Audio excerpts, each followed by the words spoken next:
ہمارے بچے اسکول پڑھنے گئے تھے، ان کے سینے چھلنی ہو گئے، مائیں پیچھے ناشتہ لے کر پہنچی تھی کہ میرا بچہ آج ناشتہ کیے بغیر چلا گیا، آگے اس کا تڑپتا ہوا لاشا تھا۔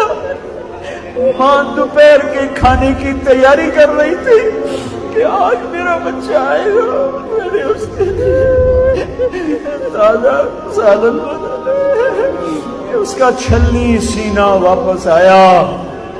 یہ وہ دیس ہے جو تو نے ہمیں شب قدر میں دیا تھا، تو نے ہمیں 27 رمضان میں دیا تھا۔ ہمارے بڑوں نے ایک خواب دیکھا تھا، میں قربان جاؤں اس کی قبر کو روشن کر جس نے اس ملک کا نام پاکستان رکھا۔ کیا خوبصورت نام رکھا، پاک زمین۔